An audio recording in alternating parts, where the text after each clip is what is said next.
প্ৰধানমন্ত্ৰী নৰেন্দ্ৰ মোদীৰ নিৰাপত্তাৰ চোৱাচিতা কৰা প্ৰথমগৰাকী মহিলাকাৰ।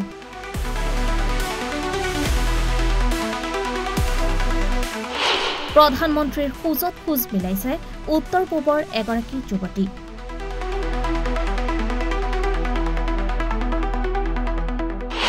প্ৰথমবাৰৰ বাবে প্ৰধানমন্ত্ৰীক সুৰক্ষা দিব মহিলা বিষয়াই।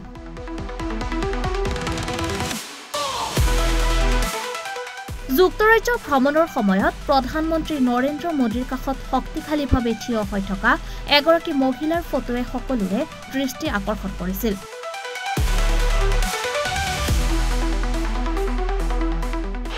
ভাবিছে তেওঁ কোন? তেওঁ ভাৰতৰ প্ৰধানমন্ত্ৰীৰ প্ৰথম মহিলা দেহৰক্ষী।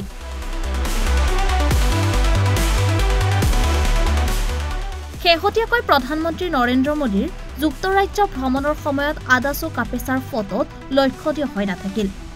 পৰিদৰ্শক আদাসু কাপেছা আৰু প্ৰধানমন্ত্ৰীক সুৰক্ষা প্ৰদান কৰা অভিজাত বিশেষ সুৰক্ষা গোট SPGত যোগদান কৰা মণিপুৰৰ প্ৰথমগৰাকী মহিলা।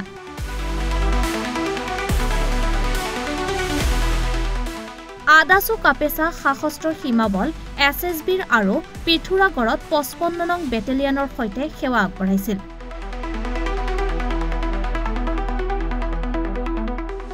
ইয়াৰ উপৰিও প্ৰধানমন্ত্ৰীৰ চৰকাৰী ভ্ৰমণৰ সময়ত প্ৰধানমন্ত্ৰীৰ সুৰক্ষাৰ বাবে প্ৰত্যক্ষভাৱে দায়বদ্ধ দলৰ অংশ হোৱা তেওঁ প্ৰথমগৰাকী মহিলা।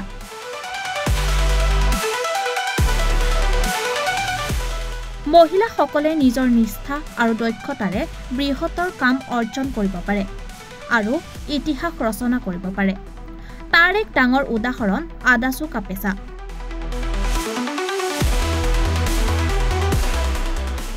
পৰম্পৰাগতভাৱে পুৰুষৰ আধিপত্য থকা ক্ষেত্ৰতো তেওঁলোকে নিজৰ নাম উজ্বলাই তুলিব পাৰে আৰু আনক তেনে কৰিবলৈ অনুপ্ৰাণিতও কৰিব পাৰে।